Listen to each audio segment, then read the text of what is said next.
പിതാവിന്റെയും പുത്രന്റെയും പരിശുദ്ധാത്മാവിന്റെയും നാമത്തിൽ ആമേൻ. എൻ്റെ പ്രിയപ്പെട്ടവരെ, ഇന്ന് ജനുവരി 3-ാം തീയതി ശനിയാഴ്ച. അമ്മേ പരിശുദ്ധ അമ്മേ, അമ്മേ പരിശുദ്ധമേ, ദൈവമാതാവേ, കൃപാസനത്തിലൂടെ ഞങ്ങൾക്കും ഞങ്ങളുടെ ദേശത്തിനും അമ്മ മധ്യസ്ഥം തേടി തന്ന എല്ലാ അനുഗ്രഹങ്ങൾക്കും കൃപകൾക്കും ഞങ്ങളിപ്പോൾ ഹൃദയം നിറഞ്ഞ നന്ദി പറയുന്നു. അമ്മേ പരിശുദ്ധമേ, ദൈവമാതാവേ, 2004 ഡിസംബർ 7-ാം തീയതി ഉച്ചകഴിഞ്ഞ് 2:30 കൃപാസനത്തിൽ സംഭവിച്ച അമ്മയുടെ പ്രത്യക്ഷപ്പെടലിനെ കുറിച്ച് തിരുസഭയ്ക്ക് സമർപ്പിച്ചിരിക്കുന്ന പഠനരേഖകളുടെ മേൽ സഭാത്മകമായ പഠനം ആരംഭിക്കുവാൻ ഞങ്ങൾ പ്രാർത്ഥിക്കുന്നു.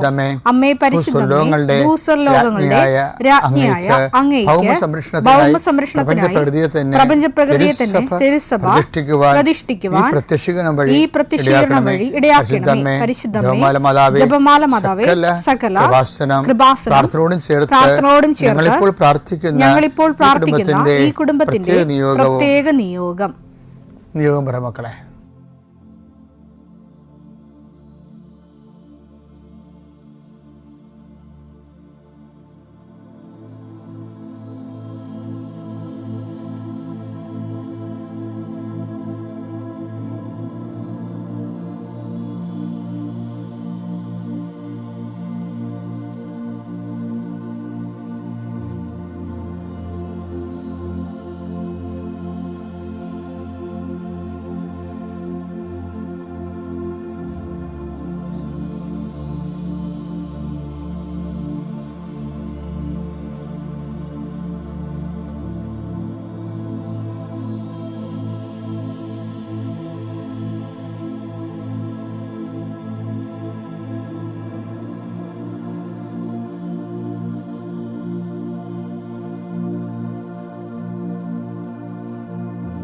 അമ്മയുടെ പ്രത്യക്ഷീകരണത്തിന്റെ ഈ അനുഗ്രഹവേളയിൽ ഞങ്ങൾക്ക് സാധിച്ചു തരുവാൻ കനിയണമേ.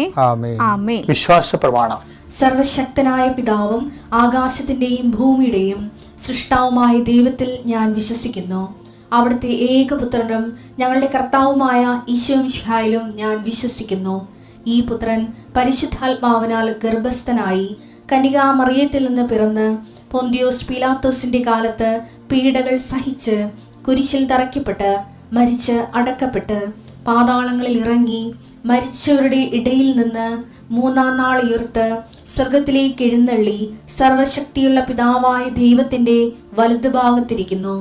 അവിടെ നിന്ന് ജീവിക്കുന്നവരെയും മരിച്ചവരെയും വിധിക്കുവാൻ വരുമെന്നും ഞാൻ വിശ്വസിക്കുന്നു. പരിശുദ്ധാത്മാവിലും ഞാൻ വിശ്വസിക്കുന്നു.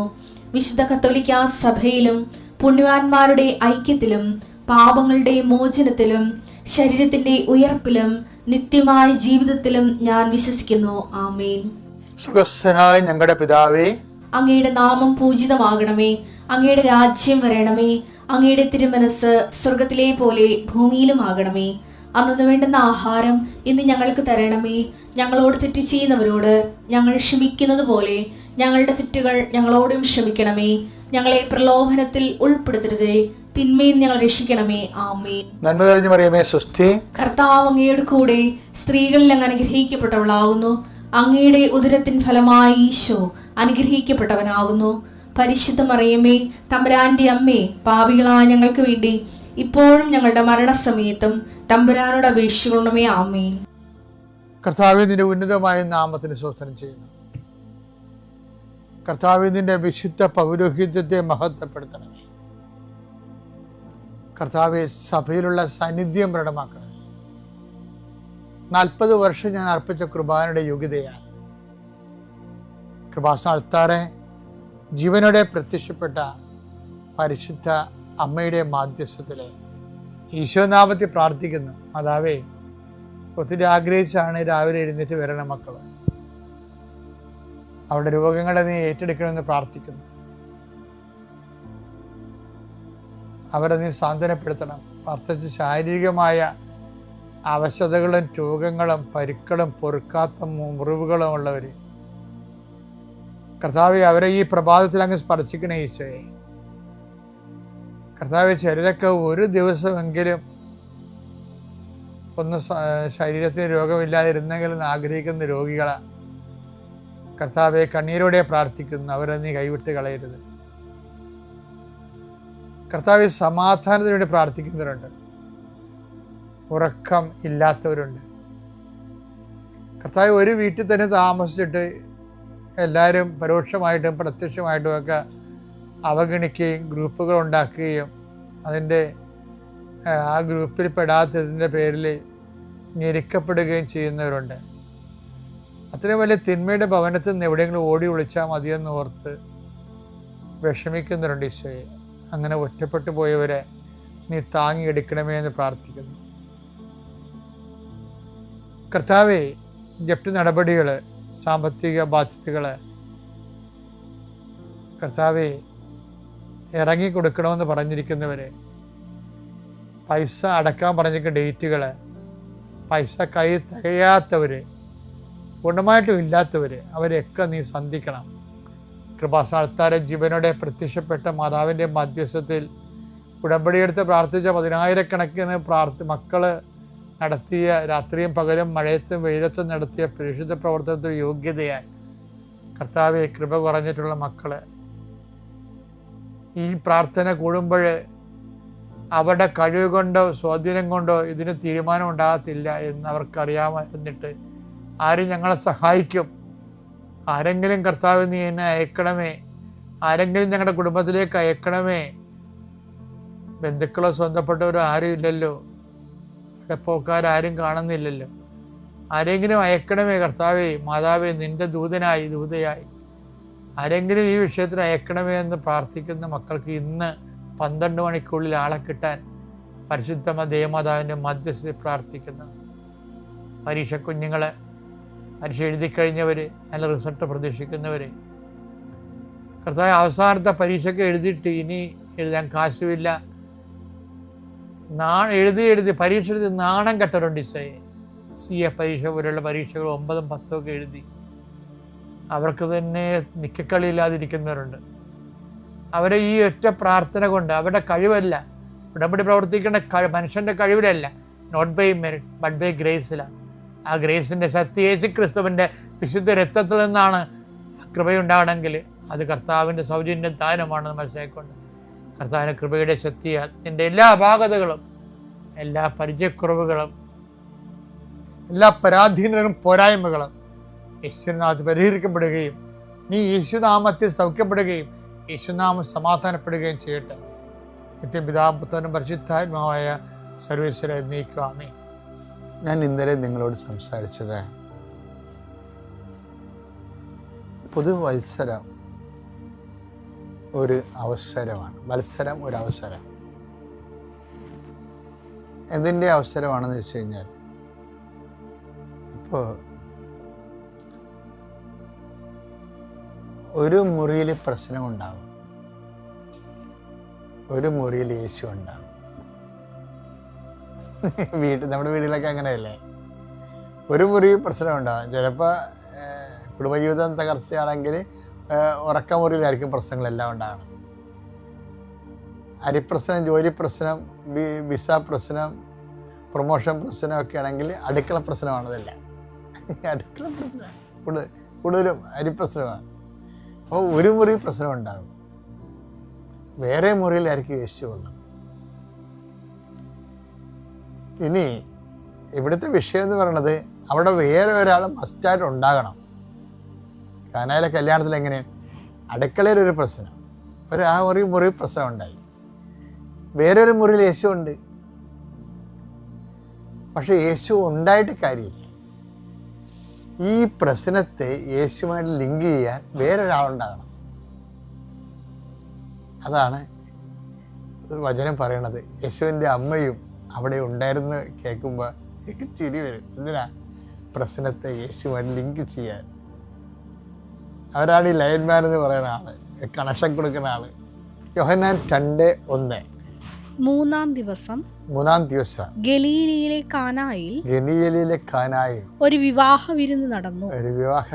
യേശുവിന്റെ അമ്മ അവിടെ ഉണ്ടായിരുന്നു. ഇങ്ങനെ ചുമ്മാ വായിച്ചു പോകും, അതല്ല. അത് വായിക്കണമെങ്കിൽ അതിൻ്റെ എംഫസിസ് അറിയണം എന്നുണ്ടെങ്കിൽ തലേ ചാപ്റ്റർ വായിക്കണം. എൻ്റെ അപ്പുറത്ത് ആദ്യത്തെ ചാപ്റ്റർ എന്താണ്? യോഹന്നാൻ്റെ 1-ാം ചാപ്റ്റർ വായിക്കണം. എന്താണ്?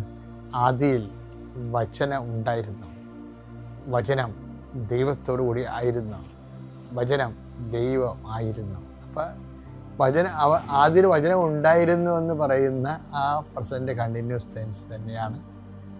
അതിന് പകരമാണ് യോഹന്നാൻ്റെ ആ എഴുത്ത് ശൈലിയുടെ ഒഴുക്കിൽ യോഹന്നാൻ അറിയാതെ പറഞ്ഞു പോണതാണ്. എന്താണ്? കാനായിൽ വിവാഹാഘോഷം നടന്നു, ആദിയിൽ വചനം ഉണ്ടായിരുന്ന പോലെ യേശുവിൻ്റെ അമ്മയും അവിടെ ഉണ്ടായിരുന്നു. ഇനി അമ്മയുടെ റോൾ എന്താണ്? ആ ജീവിതത്തിലെ പ്രശ്നങ്ങളെ വചനവുമായിട്ട് കണക്ട് ചെയ്യുക. അതാണ് അമ്മയുടെ റോളെന്ന് പറയുന്നത്. അപ്പം ദൈവം സ്ഥാപിതമായ ഒരു റോളാണത്, അല്ല നമ്മളുണ്ടാക്കിയെടുത്ത റോളല്ല. ദൈവസ്ഥാപിതമായ റോളാണ്. വചനം നമുക്ക് വഴികൾ കാണിച്ചു തരുന്നുണ്ട്. അതാണ് ഉടമ്പടി, അതിലാണ് അടിസ്ഥാനപ്പെടുത്തിയിരിക്കുന്ന കാരണമാണ് ഉടമ്പടിക്ക് ഭയങ്കരമായ ഈ സീറോ ഫെയ്ത്ത് ഉള്ള ആൾക്കാർ വന്നിട്ടും അവരുടെ ഒരു മിനിമം ലിറ്റിൽ ഫെയ്ത്താണ് ഇൻവെസ്റ്റ് ചെയ്യണത്. അതിന് നോൺ പ്രൊപ്പോർഷണലേറ്റ് ആയിട്ടുള്ള റെസ്പോൺസാണ് ദൈവം കൊടുക്കുന്നത്. എന്താ കാര്യം? അവരുടെ വിശ്വാസത്തെക്കാൾ ഉപരി മറിയത്തിൻ്റെ മാധ്യസ്ഥത്തിൽ ഉള്ള അവലംബമായിട്ടാണ് അത് വരണത്. ഇനി രസമെന്ന് പറഞ്ഞാൽ വളരെ ഇൻ്റലിജൻ്റ് ആയിട്ടുള്ള വിഷയമാണ്. ഈ കൂടെ താമസിച്ചവനെ രാത്രിനെ അറിയത്തുള്ളൂ എന്ന് പറഞ്ഞ പോലെ പ്രഭു അങ്ങ് എവിടെയാണ് താമസിക്കുന്നത് ഇന്നലെ കണ്ടില്ലേ? അപ്പോൾ പ്രഭു ഈശോ എന്ത് പറഞ്ഞു? റബി എന്ത് പറഞ്ഞു? വന്ന് കാണുക. ഈ എവിടെയാണ് താമസിക്കണമെന്ന് അപ്പോസ്തലന്മാർ തിരക്കിയെടുക്കണ മുമ്പ് വചനത്തിൻ്റെ കൂടെ താമസം ആരാണ്? അമ്മയാണ്.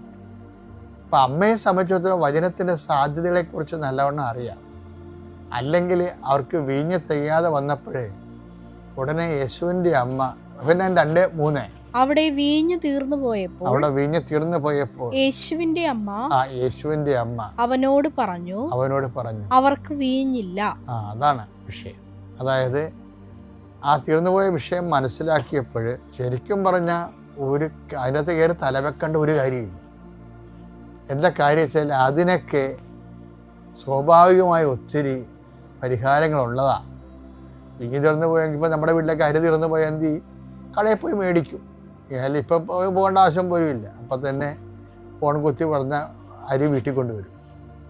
അന്നിപ്പോൾ കൂട്ടിക്കൊണ്ട് പറഞ്ഞാൽ ചെന്ന് മേടിക്കണം എന്നുള്ള ഒരു വ്യത്യാസം മാത്രമേ ഉള്ളൂ. അവിടെ വീഞ്ഞ് തീർന്നു പോയെങ്കിൽ അടുത്ത വീട്ടിൽ പോയി വായ്പ മേടിക്കാം, അല്ലെങ്കിൽ വിലക്ക് വാങ്ങിക്കാം, സിമ്പിളായിട്ട് പരിഹരിക്കാം.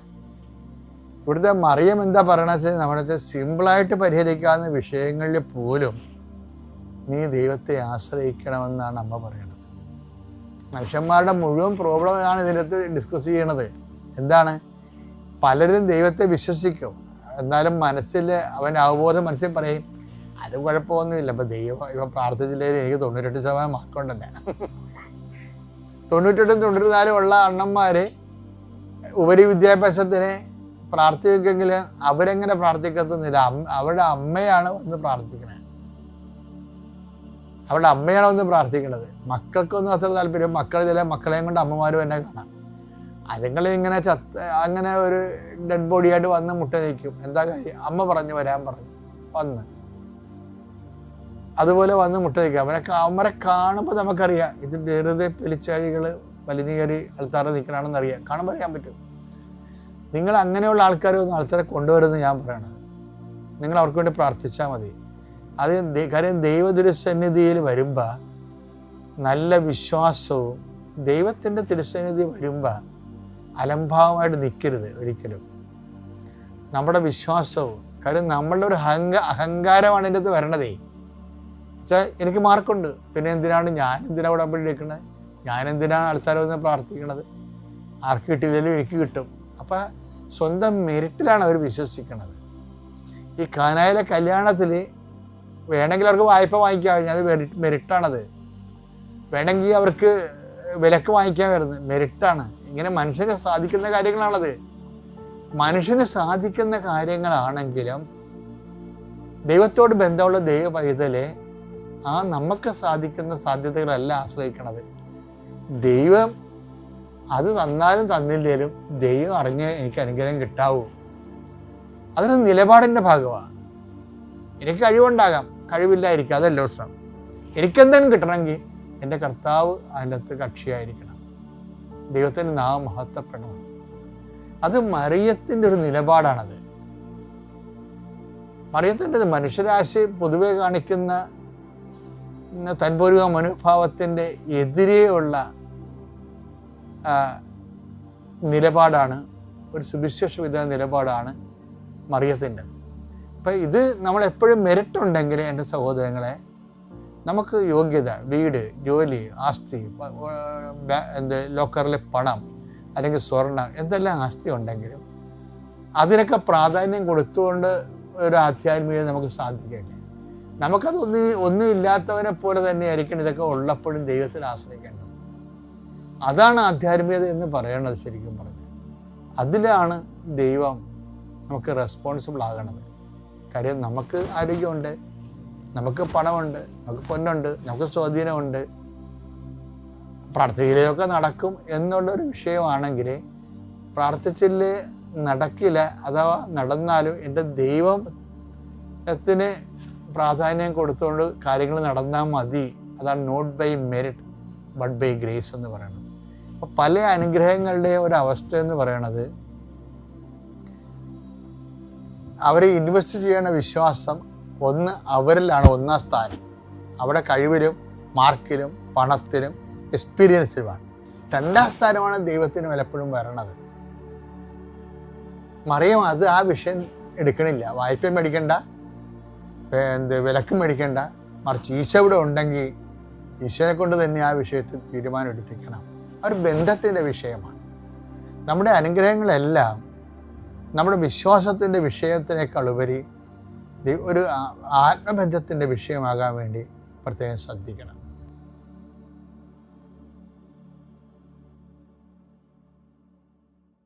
അത്യപൂർവ ദൈവാനുഭവങ്ങൾ ഇനി നിങ്ങൾക്കും സ്വന്തം. ഈ യൂട്യൂബ് ചാനൽ ഇതുവരെ സബ്സ്ക്രൈബ് ചെയ്തിട്ടില്ലെങ്കിൽ ഇപ്പോൾ തന്നെ സബ്സ്ക്രൈബ് ചെയ്യുക. ഈ വീഡിയോ ഇപ്പോൾ തന്നെ നിങ്ങളുടെ സുഹൃത്തുക്കൾക്ക് ഷെയർ ചെയ്തുകൊണ്ട് കർത്താവിൻ്റെ പ്രേക്ഷിതരാകുക.